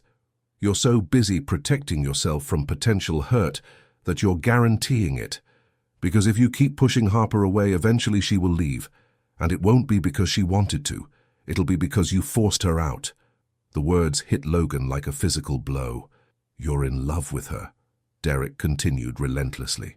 "Anyone with eyes can see it. The question is, are you going to do something about it, or are you going to let her slip away?" Logan dropped his head into his hands. "What if I'm not enough? What if she realizes I'm too rigid, too controlled, too much of an idiot?" Derek supplied helpfully. "Look, I've seen the way she looks at you. That woman is crazy about you. But she won't wait forever while you work through your emotional constipation. You have a terrible bedside manner. I'm not a doctor. I'm your best friend, which means I get to tell you when you're screwing up." Derek stood, pulling Logan to his feet.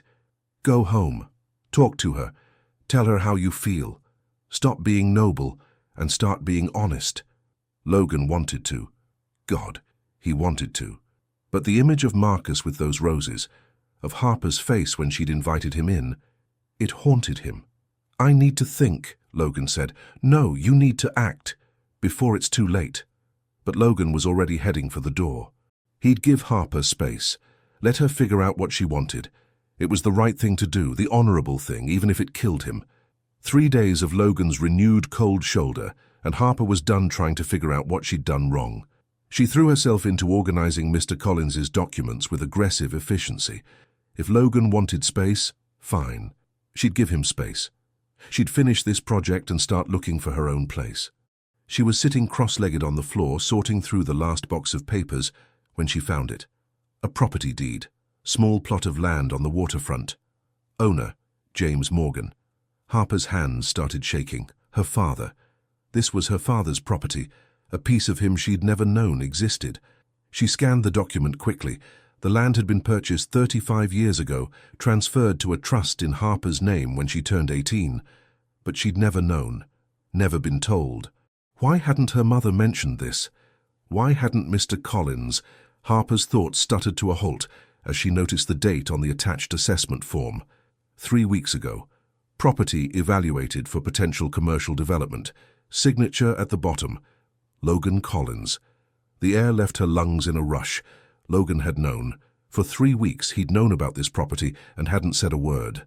With trembling fingers, Harper opened her laptop and searched the property address. The first result made her stomach drop. Collins Development Group announces major waterfront project. She clicked through to Logan's company website. There, in glossy professional photos, was the exact area. His big project. His career-defining deal. And her father's property sat right in the middle of it. Harper sat there, surrounded by papers, as the pieces fell into place with sickening clarity. Logan hadn't taken her in out of kindness. The cooking lessons, the gentle care when she was sick, the almost moments between them, all of it had been a manipulation, a way to keep her close, compliant, until he could figure out how to get the property from her. She'd been so stupid, so desperate for someone to want her that she'd missed all the signs. The sound of the door opening made Harper's head snap up. Logan entered, still in his suit from work, phone to his ear. "I'll call you back," he said into the phone, taking in Harper's expression. "Harper, what's wrong?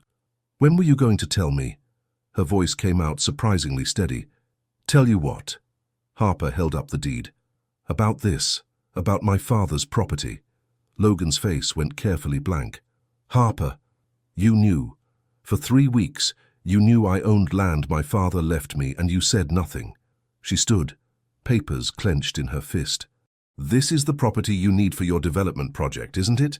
"Yes, but what?" Harper's voice rose. "But you were waiting for the right moment to manipulate me into selling it? Was that the plan? Get the broken-hearted girl to trust you, maybe even fall for you, and then ask for the one thing you actually wanted? It's not like that." Logan took a step forward. She took a step back. "Then what is it like? Explain to me why you kept this secret." "My grandfather asked me not to tell you immediately." Logan's jaw was tight. "You'd just been through a traumatic experience. You were fragile. He thought you needed time to heal before dealing with legal issues and memories of your father. So you were protecting me?" Harper laughed bitterly. "Is that the story you're going with?" "It's the truth." "Then why not tell me once I was better? Why wait 3 weeks?" Harper's eyes burned. "Oh, wait. I know. Because once you realized this property was essential to your big deal, you couldn't risk me saying no. Harper, please. Everything makes sense now. The hot and cold behavior, the distance. You've been fighting with yourself this whole time, haven't you? Trying to figure out if you could go through with using me." "I wasn't using you." Logan's control finally cracked, voice rising to match hers. "I was trying to protect you, trying to honor my promise to my grandfather, while dealing with the fact that I was falling—" He stopped abruptly. "Falling for me." Harper's laugh was hollow. Don't you dare pretend this was real." "It was real. It is real." Logan moved closer. "Harper, I swear to you my feelings have nothing to do with that property. I don't believe you." The words came out broken. "I trusted you. I let you in. I thought—" Her voice cracked. "I thought maybe you could be someone who actually wanted me. Not for what I could give you or how I could serve your purposes. Just me. I do want you. Just you. The property means nothing. The property means everything." Harper gestured wildly at the documents scattered around them. "It's your career-defining project, your company's future, and my father's legacy happens to sit right in the middle of it. You can't tell me that's a coincidence." "It is a coincidence. A terrible, complicated coincidence." Logan's hands clenched at his sides. "I didn't know about the property when you moved in. I found out 2 weeks later during routine title searches. And you kept it from me. To protect you. Or to protect your interests." Harper started gathering her things, shoving clothes into her suitcase with shaking hands. "I can't stay here. I can't look at you and not wonder what was real and what was strategy. Harper, don't do this." Logan's voice was raw. "Please, just let me explain." "Explain what? That I was convenient? That keeping me close was good business?" Harper zipped her suitcase, calling Winston over. The old dog sensed the tension, moving slowly to her side. "I've spent my whole life being too much for people. Too messy, too emotional, too complicated. With you, I thought maybe I could just be enough. Just me. You are enough. You're everything. Stop." Harper held up her hand. tears streaming down her face. I can't hear this right now. I can't tell what's real and what's manipulation. I need to leave. Where will you go? That's not your concern anymore. Harper grabbed her suitcase and Winston's leash. I'll have a lawyer contact you about the property. We can negotiate terms through proper legal channels. I don't want the property, Harper, please. You've built your entire career on this project. Harper was shouting now. Don't insult me by pretending it doesn't matter. She headed for the door. Logan blocked her path. Move, she said coldly. Not until you understand. I love you. I'm in love with you. That has nothing to do with business or property or anything else. I love you. The words she'd dreamed of hearing. Now they felt like weapons. If you loved me, Harper said quietly, you would have told me the truth. You would have trusted me with something this important. But you didn't. So, whatever you think you feel, it's not love. It's just guilt. She pushed past him, Winston waddling behind. At the door she paused without turning back. I really thought you were different, she whispered. That was my mistake, not yours. Then she was gone. Logan stood in the sudden silence of his apartment, surrounded by scattered documents, staring at the empty doorway. On the coffee table, forgotten in Harper's rush, sat her father's cactus, small, resilient, abandoned. Logan sank to his knees, head in his hands, as the control he'd maintained for decades finally shattered. He'd lost her, and he had no idea how to get her back. Harper spent 3 nights in a budget motel with questionable Wi-Fi and a shower that only produced lukewarm water. Winston hated it. She hated it. But she couldn't go back to Logan's apartment, and she couldn't burden Mr. Collins while he was still recovering. She'd cried herself dry the first night. The second night, she'd been angry. By the third night, she was just empty. Her phone buzzed constantly, calls from Logan that she didn't answer, texts that she didn't read, voicemails that piled up unheard. What could he possibly say that would change anything? On the 4th morning, Harper woke to 17 missed calls, not from Logan but from Derek, Logan's best friend. Concerned, she called back. Derek, what's wrong? Is Logan okay? Physically? Yes. Mentally? The man's a disaster. Derek sounded exhausted. Harper, I know it's not my place, but you need to know what he did. I don't want to talk about Logan. Just listen, please. Derek took a breath. You know about the property, the development deal. Logan's been working on this project for 2 years. It's the biggest deal of his career. Would put Collins' development on the map internationally. I know all this, Harper said tightly. Yesterday was the final investor meeting. Logan was supposed to present the completed development plan and close the deal. We're talking $50 million, Harper. His company's future. Harper's chest tightened. And? He walked into that room and told them the deal was off, that he couldn't acquire all the necessary properties. The investors flew in from Dubai specifically for this meeting. They were furious.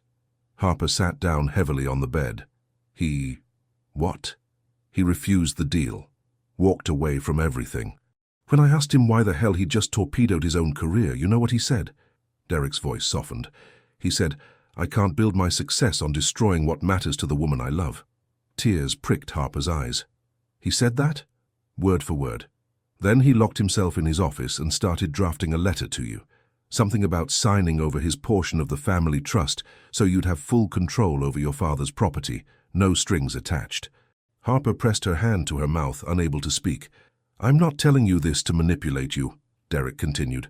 I'm telling you because Logan would never tell you himself. He'd just let you think the worst of him if it meant protecting you. That's who he is. After they hung up, Harper sat staring at the wall, mind racing. Logan had given up everything, the career-defining project, the international recognition, the financial windfall, for her. A knock on her motel room door made her jump. Through the peephole, she saw Mr. Collins, looking frailer than ever but determined. Mr. Collins, you shouldn't be out of bed. Nonsense, we need to talk. He shuffled into the room, taking in the depressing accommodations with a disapproving frown. This won't do at all. It's temporary. I'm looking for an apartment. Harper, sit down. Mr. Collins's tone was gentle, but firm. There are things you need to know. Things I should have told you weeks ago. Harper sat on the edge of the bed, Winston immediately climbing into her lap, despite his arthritis. When Logan found out about your father's property, he came to me immediately, Mr. Collins began. He was conflicted. On one hand, he had this massive deal that could transform his company. On the other, he had you, a woman he was already starting to care for deeply. He had a funny way of showing it. Because I tied his hands. The old man's voice was heavy with regret. I told him not to mention the property to you, not yet. You were so broken when you arrived here, child. I'd watched your father go through hell losing your mother, and I couldn't bear to see you go through the same kind of pain. I thought if we waited until you were stronger, until you'd healed a bit, then we could approach the property issue carefully. Harper's throat tightened. But Logan obeyed me because I asked him to. Because he promised to protect you. And I convinced him that protecting you meant giving you time. Mr. Collins reached over, patting her hand. What I didn't account for was how quickly you two would fall for each other, how complicated things would become. He could have told me after, once I was better. By then he was terrified of losing you, terrified that the property would make you question his motives. Mr. Collins smiled sadly. The boy has his mother's abandonment issues. Makes him catastrophically bad at emotional honesty. Harper laughed wetly. That's putting it mildly. But here's what you need to understand. Logan didn't keep that secret to manipulate you. He kept it because I asked him to, and then because he was scared. Fear makes fools of us all, especially in matters of the heart. Mr. Collins, I watched that boy turn down $50 million yesterday without hesitation. Watched him sacrifice his company's future, his reputation, everything he's worked for. And you know what he said when I asked if he was sure. The old man's eyes were bright with unshed tears. He said, I promised to take care of her. That means putting her first. Always. Harper was crying now, tears streaming down her face. He loves you, Harper. Genuinely, completely, imperfectly. The kind of love that sacrifices everything and asks for nothing. Mr. Collins stood slowly, using his cane for support. The question is, can you forgive him for being human, for making mistakes while trying to do the right thing? After he left, Harper sat in that terrible motel room, hugging Winston, staring at nothing. Logan had given up everything. Not for show, not for manipulation, but because loving her meant more than his career, his success, his carefully constructed life. He'd chosen her, completely, irrevocably, without expecting anything in return. Harper grabbed her phone, finally opening Logan's texts. There were dozens, but the most recent, sent just an hour ago, was simple.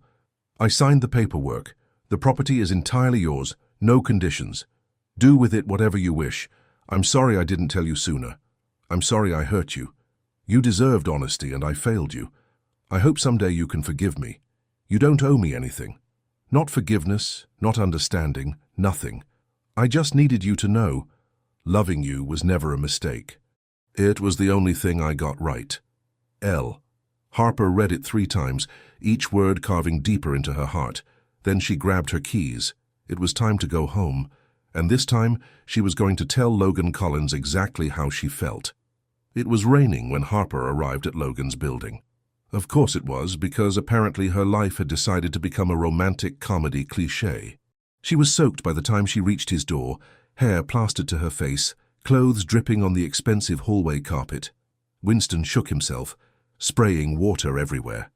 Harper raised her hand to knock, then paused. What was she going to say?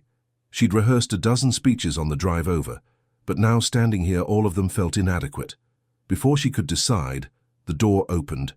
Logan stood there, looking like he hadn't slept in days. His shirt was wrinkled, untucked. No tie. His hair was disheveled, like he'd been running his hands through it. Dark circles shadowed his eyes. He looked at her like she was a mirage. Harper. Hi. The word came out small. You're soaked. Logan's professional mask tried to slide into place, but his hand was trembling as he held the door open. Come in, you'll catch cold. Harper stepped inside, Winston waddling past her to immediately collapse on his favorite spot on the rug. The apartment looked different, messier. There were coffee mugs on the counter, 3 of them all half full. Papers scattered across the dining table. The perfectly organized facade had cracked. I saw Mr. Collins, Harper said, still standing in the entryway, dripping. Logan's jaw tightened. I'm sorry he bothered you. He shouldn't have. He told me the truth about why you kept the property secret. about the promise you made to him. That doesn't excuse— Logan. Harper took a step closer. Let me talk, please. He nodded stiffly, every line of his body tense. Derek called me, told me what you did, that you walked away from the deal. Harper's voice shook. $50 million. Your company's future. Everything you've worked for. I couldn't— Logan started, then stopped. I couldn't build my success on destroying what mattered to you, your father's legacy. I'd already hurt you enough. You hurt me, Harper agreed, and Logan flinched. But not because of the property. You hurt me because you didn't trust me enough to tell me the truth. I was trying to protect you, I know. Harper moved closer until they were only a foot apart. I know you were. In your completely misguided, emotionally constipated way, you were trying to do the right thing. Logan's lips twitched, almost a smile. Emotionally constipated. Derek's words, not mine, though I can't say I disagree. Harper reached out, her hand hovering near his chest, but not quite touching. You made mistakes, you kept secrets, you let fear control you. I know, I'm sorry, I'm not finished. Harper's hand finally made contact, pressing flat against his heart. She could feel it racing under her palm. You also made me laugh, made me feel safe, made me believe I could be exactly who I am without apologizing for it. You taught me that I wasn't too much. I was just enough for the wrong people. Logan's hand came up to cover hers, pressing it tighter against his chest. Harper, when I walked out that door, I thought I'd been betrayed again, that every moment between us had been a lie. But it wasn't, was it? She looked up, meeting his storm-grey eyes. Those moments in the kitchen, the way you took care of me when I was sick, the coffee you made every morning even though you hate cinnamon, that was real. So real it terrified me. Logan's voice was rough. I've spent 30 years building walls, maintaining control. Then you walked in and demolished everything in 2 months. I didn't know how to handle it. So you pushed me away. I thought I was doing the noble thing, protecting you from my own selfishness. Logan's free hand came up to cup her face, thumb brushing her cheek. But Derek's right, I'm an idiot. A spectacular idiot, Harper agreed, leaning into his touch. I love you. The words tumbled out urgently, desperately. I'm in love with you, with your chaos and your laughter, and the way you put plants in every room, with how you take care of that ridiculous dog and name cacti and make everything brighter just by existing. I love you so much, it actually hurts. Harper's breath caught. Logan, I don't expect you to forgive me. I don't expect anything. But I needed you to know. I chose you. Over my career, over my company, over everything. I will always choose you. You sacrificed everything. Harper whispered, tears mixing with rain on her face. Sacrificed? Harper, I got it backwards. The career, the success, the perfect life I built, those were the sacrifices. You're the prize I never thought I deserved. Harper let out a sound that was half laugh, half sob. That's the most romantic thing anyone's ever said to me. I mean every word. I know. Harper slid her other hand up to his neck, fingers threading into his hair. I love you too. So I've been in love with you since you stayed up all night in that uncomfortable chair because I was sick. Maybe even before that. Logan's eyes darkened. Harper? Shut up and kiss me already, Mr. Mandon. Logan didn't need to be told twice. He pulled her flush against him, one hand tangling in her wet hair, the other sliding around her waist. Then his lips found hers, and the world caught fire. The kiss was everything Harper had imagined and more. Desperate and tender, hungry and reverent. Logan kissed her like she was oxygen, and he'd been drowning. His lips moved against hers with an urgency that made her knees weak, and when she gasped, he deepened the kiss, tasting, claiming, worshipping. Harper's fingers tightened in his hair, pulling him impossibly closer. She felt his groan vibrate through both their bodies, felt the careful control he always maintained finally shatter completely. They broke apart, only to breathe, foreheads pressed together, both shaking. I love you, Logan breathed against her lips.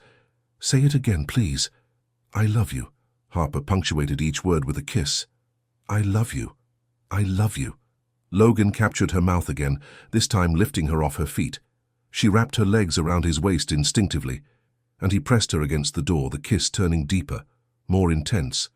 His teeth caught her bottom lip gently, and she made a sound she'd never made before. Pure want. Harper. Her name was a prayer, a promise, a plea. "Don't stop," she whispered. "Please don't stop. Never." Logan kissed her jaw, her neck, the sensitive spot behind her ear that made her gasp. "I'm never letting you go again." They kissed until they were both breathless, until Harper's lips were swollen and Logan's control was completely gone, until the only thing that existed was them and this moment and the love that had nearly destroyed them, but instead made them whole. Finally, Logan carried her to the couch, sitting down with her in his lap, unable to stop touching her. Her face, her hair, her shoulders, like he needed to confirm she was real. "Stay," he said, voice wrecked. "Not just tonight. Stay forever." Harper cupped his face between her hands, looking into his eyes. "Forever. I mean it. Move in properly. Not as a guest. As mine." "Yours," Harper agreed, kissing him again softly. "And you're mine. Completely. Irrevocably. Yours." They sat there wrapped around each other, trading kisses and whispered promises, while Winston snored contentedly on the rug and the rain pattered against the windows. Home, Harper thought. This was home. Not the apartment, not the city. Him. Logan was home. They spent hours on that couch, kissing until their lips were tender, talking until their voices were hoarse, learning each other in ways that had nothing to do with words. "I kept your note," Harper confessed, head tucked under Logan's chin. "The one you left by the coffee maker. Take today off. I pressed it in my sketchbook like some lovesick teenager." Logan's chest rumbled with laughter. "I have the stained dishcloth from the wine incident. It's in my sock drawer." "You kept a stained dishcloth, Mr. Perfect Organization?" "It reminded me of the first time I wanted to kiss you." His arms tightened around her. "I've been gone for you since that moment." Harper tilted her head back to look at him. "Take me to bed, Logan." His eyes darkened, pupils dilating. "Harper, I'm sure." She turned in his lap to straddle him, hands framing his face. "I want you. All of you. No more walls. No more fear. Just us." Logan stood in one fluid motion, Harper's legs wrapped around his waist. He carried her toward his bedroom, stopping every few steps to kiss her. Soft, deep, reverent kisses that made her heart stutter. In his room, he set her down gently beside the bed. His hands went to her wet shirt. "You're still soaked, let me—" Harper caught his hands, guiding them to help remove the damp fabric. Together, they undressed each other slowly, between kisses and whispered confessions. Logan's shirt came off, revealing the muscled torso she'd imagined touching so many times. Harper traced the lines of his abs, the curve of his shoulders, memorizing him with her fingertips. "You're beautiful," she breathed. "Harper." Her name was reverent on his lips as he unclasped her bra, sliding it off with shaking hands. "You're perfect, so perfect it scares me." "Don't be scared." She guided him down onto the bed, lying back against his pillows. "I'm yours. Completely." Logan covered her body with his, skin to skin, heat to heat. He kissed her slowly, her lips, her jaw, the column of her throat. "Are you sure? We can wait. I want you to be absolutely certain." "I've never been more certain of anything." Harper arched into him. "Make love to me, Logan." What followed was slow, tender, overwhelming. Logan worshipped every inch of her skin, learning what made her gasp, what made her moan. His hands mapped her curves with reverence, his lips following the path his fingers traced. "So beautiful," he murmured against her stomach. "How did I get this lucky?" When they finally joined, Logan held himself still, forehead pressed to hers. "Look at me. I need to see you." Harper opened her eyes, meeting his gaze. The intimacy of it, of being seen so completely, of seeing him equally vulnerable, made tears slip down her temples. "I love you," Logan whispered, beginning to move. "God, Harper, I love you so much." "Show me." Her hands clutched his shoulders, pulling him closer. "Show me." He did. With every gentle thrust, every whispered endearment, every kiss pressed to her skin. They moved together like they'd been made for this, finding a rhythm that built slowly, perfectly. "Logan!" Harper gasped as pleasure coiled tighter. "I've got you." His hand found hers, fingers lacing together. "Let go. I've got you." When Harper shattered, Logan followed moments later, her name a prayer on his lips. They clung to each other through the aftershocks, hearts racing in sync. Afterward, Logan pulled her close, tucking her against his chest. "Stay right here. Don't move." Not planning on it, Harper traced lazy patterns on his chest. "That was everything," Logan finished. "You're everything." They fell asleep, tangled together, finally whole. 2 weeks later, Logan's carefully rebuilt world faced a new challenge. His sister Victoria announced she was coming home. "Victoria?" Harper watched Logan's face go carefully blank at his phone. "That's wonderful. You never talk about her. When's the last time you saw her?" 5 years. She's been in Europe." Logan set his phone down with excessive care. "She's bringing someone." "A boyfriend?" "Our mother." The words dropped like stones. Harper knew the story. Logan's mother had left when he was 8, pursuing an art career that apparently required abandoning her children. Now she wanted back in. "You don't have to see her," Harper said quietly. "Victoria wants a family reunion." "How do I say no?" Logan's hands clenched.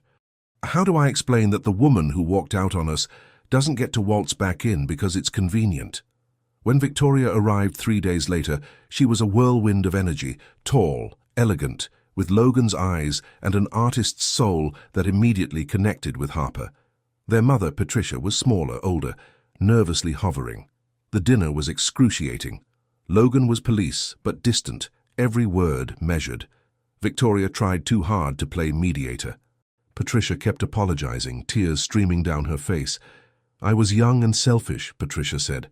"I thought I had to choose between art and family. I chose wrong. I've regretted it every day for 30 years. "Regret doesn't undo abandonment," Logan said, voice flat. After dinner, Logan retreated to his office. Harper found him there an hour later, staring at nothing. "Talk to me," she said softly. "I don't know what to say." Logan's voice cracked. "She left.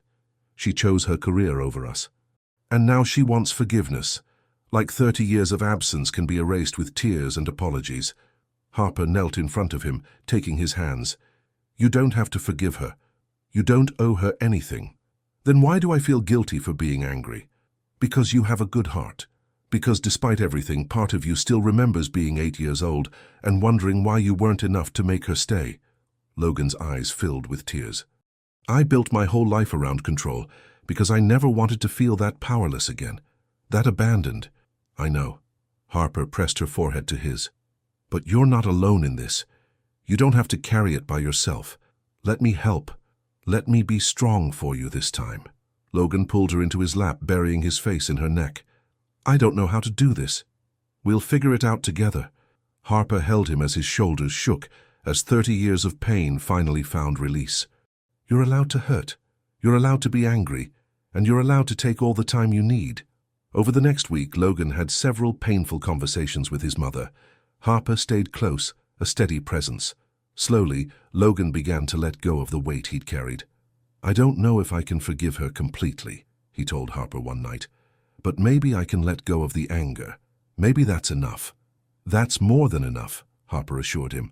"You're healing. That's what matters." Then Derek dropped his bomb. "I need to tell you something," he said to Harper over coffee while Logan was in a meeting. "I have feelings for you. I know it's terrible timing, and you're with Logan, but I couldn't keep pretending." Harper was gentle but firm. "Derek, I care about you as a friend, but Logan is it for me. He's everything." Derek nodded, accepting. "He's lucky. Take care of him, yeah?" "Always."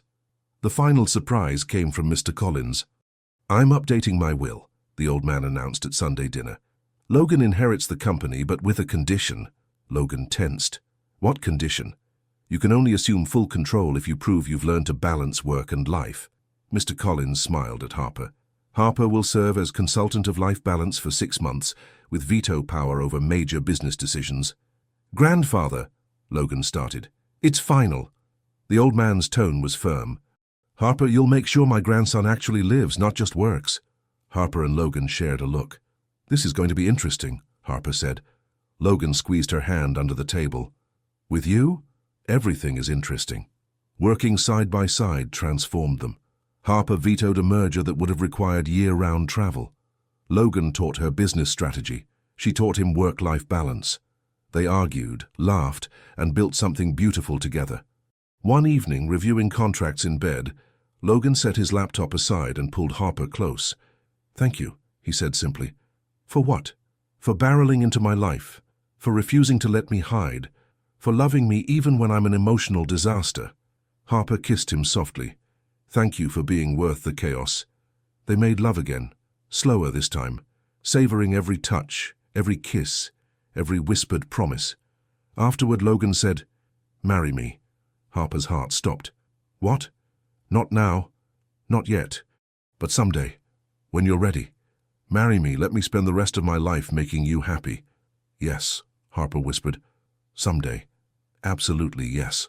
6 months after Harper had walked back into Logan's apartment soaking wet and ready to fight for them, Logan stood in front of a piece of land that had almost destroyed everything and was about to become the foundation of their future. Harper's father's property had been transformed into a memorial garden. Instead of commercial development, they'd created something meaningful, a community space filled with native plants, walking paths, and at the center, a stunning sculpture garden featuring hundreds of cacti, from tiny specimens to towering saguaros. "Are you going to tell me why we're here?" Harper asked, Winston waddling beside her. The old dog had defied all veterinary predictions and was still going strong, though his pace had slowed considerably. "You'll see." Logan guided her down the main path, hand warm in hers. The evening sun cast everything in golden light. They walked in comfortable silence until they reached the heart of the garden, a circular clearing surrounded by cacti of every variety, all thriving in their carefully prepared environment. "Logan, this is beautiful. Did you add new—" Harper stopped as she noticed something. Each cactus had a small plaque. She moved closer to read one. "For surviving the impossible." Another read, "For staying strong through the storms." A third, "For blooming despite the thorns." Harper's eyes filled with tears as she read plaque after plaque, each one a small tribute to resilience, survival, love. "They're messages," she breathed. "Love letters to cacti? Love letters to you." Logan's voice was rough with emotion. "Every one of these represents a moment from our story. The thorns we survived, the blooms we created, the growth we achieved together." Harper turned to find Logan on one knee, a small velvet box in his hands. "Harper Morgan, you crashed into my life like a force of nature. You took my carefully controlled world and turned it into beautiful chaos. You taught me that structure isn't safety. Love is. That perfection isn't the goal. Connection is. That letting go of control doesn't mean losing everything. It means gaining what actually matters." Tears streamed down Harper's face as Logan opened the box, revealing a stunning ring, a diamond surrounded by small emeralds that caught the light like dew on cacti spines. "You're messy and chaotic and emotional, and you're the best thing that ever happened to me. Every day with you is an adventure. Every moment is a gift. You make me want to be better, softer, more open. You make me want to live, not just exist." "Logan," Harper's voice broke, "I'm not perfect. I'm still too controlling sometimes. I still overthink everything. I'll probably always be a little too organized for your chaotic soul." Logan smiled through his own tears. "But I love you with everything I am. Will you marry me? Will you let me spend the rest of my life making you laugh, driving you crazy, and loving you exactly as you are?" "Yes." Harper dropped to her knees in front of him. "Yes, yes, 1,000 times yes." Logan slid the ring onto her finger, then pulled her into a kiss that made the world fade away. They knelt there in the garden among the cacti, prickly, resilient, thriving against all odds, and kissed like they had all the time in the world, because they did. Winston barked approval, then immediately lay down for a nap. "I love you," Harper whispered against Logan's lips. "Thank you for being stubborn enough to break through my walls and patient enough to let me break through yours. Thank you for choosing me every day, even when I'm impossible, especially when you're impossible." Harper laughed, examining her ring in the fading light. "It's perfect. You're perfect. I'm really not." "Perfect for me, then." She kissed him again. "Let's go home." 18 months later. "This is all your fault," Harper shouted, gripping Logan's hand so hard he was certain bones were breaking. "You and your stupid handsome face and your another contraction." The hospital delivery room was chaos. Harper, 9 months pregnant with twins, was in active labor and apparently determined to murder her husband before the babies arrived. "You're doing great, sweetheart," Logan said soothingly, wincing as another wave of pain made her squeeze his hand harder. "Don't you sweetheart me, this is your fault. I am never touching you again, do you hear me? Never." The nurses were trying very hard not to laugh. This wasn't the first time they'd heard such declarations. "You said that last contraction too," Logan reminded her gently. "And I meant it. I know, love, I know. I hate you so much right now. I love you too." Harper glared at him, then her expression softened as another contraction passed. "I'm sorry. I don't hate you. I just hate this. Why did we think having twins was a good idea? Because you said, and I quote, 'If we're doing this, might as well be efficient about it.' I was wrong. I'm never efficient about anything. Why did you listen to me?" Logan kissed her forehead. "Because I love you, even when you threaten to never touch me again. I might actually mean it this time. Oh God, here comes another one." 2 hours later, Logan held his newborn son in one arm and his newborn daughter in the other, tears streaming down his face. Harper, exhausted but radiant, watched from the hospital bed. "I take it back," she said softly. "You can definitely touch me again. Eventually. After I recover and sleep for a year." Logan laughed wetly. "They're perfect. You're perfect. How did we make something so perfect?" "We had a lot of practice," Harper teased, then held out her arms. "Give me my babies, you're hogging them." Logan carefully transferred their daughter to Harper's arms, settling their son beside her. The babies were tiny, perfect, a miracle of genetics that somehow combined the best of both of them. "We're parents," Harper whispered in awe. "We're parents," Logan echoed, settling carefully on the bed beside his family. "God help them. Between your chaos and my control issues, these kids don't stand a chance. They'll be perfectly imperfect, just like us." Logan kissed his wife's temple. "Just like us." 6 months later, the penthouse apartment that had once been a minimalist showcase now looked like an explosion at a toy factory. Colorful blocks littered the floor. A playmat dominated the living room. Baby swings, bottles, and tiny clothes were scattered across every surface. In the corner, Harper's original cactus, the one her father had given her, sat surrounded by a whole family of smaller cacti. They thrived in the chaos, just like everything else in the Collins household. Winston, now ancient but still stubborn, slept in a patch of afternoon sunlight, occasionally opening one eye to monitor the twins playing on their mat nearby. Harper stood in the kitchen, making bottles, humming off-key. Logan emerged from the nursery with their daughter, who'd been crying. "Someone needed her, Mama," he said, passing the baby over. Harper took their daughter, settling her against her chest. "Hello, my sweet girl. Were you giving Daddy trouble?" "Always," Logan said, but his smile was pure love.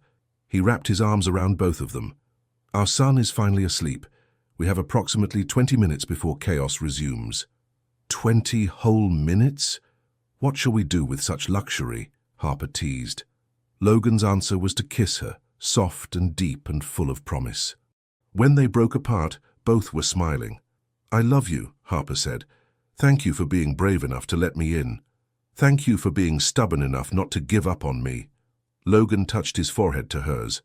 "Best decision I ever made." "What? Letting a chaotic artist and her geriatric dog move in?" "No. Falling in love with you. Everything else was just bonus chaos." Harper laughed, the sound filling their home. No longer perfect, no longer organized, but absolutely, completely filled with love. From his sunny spot, Winston snored contentedly.